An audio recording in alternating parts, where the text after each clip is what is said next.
પ્રેમથી જે નિર્માણ થાય એ ભક્તો ઓર્ડરથી ન થાય. યાદ રાખજો, તમને બધાને કહું છું, ઘરમાં નકરા ઓર્ડર કરી ન કરો, નકર ડોળા કાઢી ન કરું. થોડોક પ્રેમ આપવો.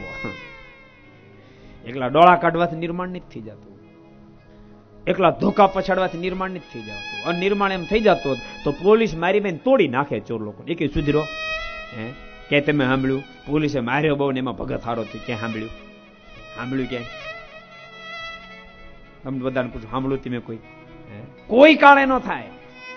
બાપ જે કામ ઓર્ડર ન કરી શકે, જે કામ ધોકા ન કરી શકે, એ કામ પ્રેમ કરી શકે, કામ પ્રેમ કરી શકે.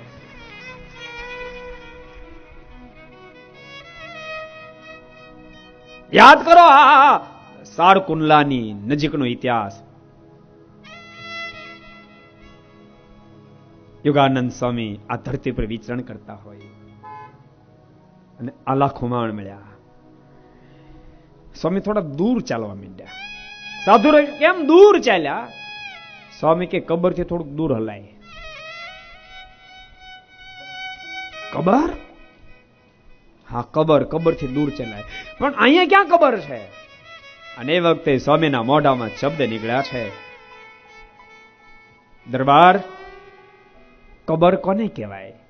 એને જેમાં મળદા દાટા એને કબર કહેવાય. અને સ્વામીના મોઢામાં શબ્દ નીકળ્યા, જ્યાં મળદા દાટવામાં આવે એને કબર કહેવાય. તમે આ તમારા પેટમાં કેટલા મળદાઓ હમી દીધા એને કબર ન કે બીજું કહેવાય શું? દરબાર મોંઘો માણસનો દેહ ઠાકોરે આપ્યો હતો અને કબર બનાવવા માટે નહોતો આપ્યો બાપ, અને મુક્ત સ્થિતિ સુધી પહોંચાડવા માટે આપ્યો હતો. યોગાનંદ સ્વામીના મોઢામાં શબ્દ નીકળ્યા, ધરતી પર અનંત આત્માને તારવા માટે સ્વયં ભગવાનનું પ્રાગટ્ય થયું છે. સ્વામીના નામથી પ્રસિદ્ધિને પામ્યા છે.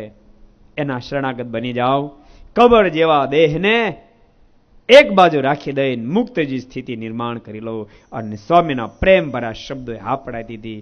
અને બાપ અલા ખુમાણ મહાન એકાંતિક ભક્તરાજ બની ગયા. એકાંતિક ભક્તરાજ બની ગયા. સત્સંગ આ નિર્માણ કરાવે.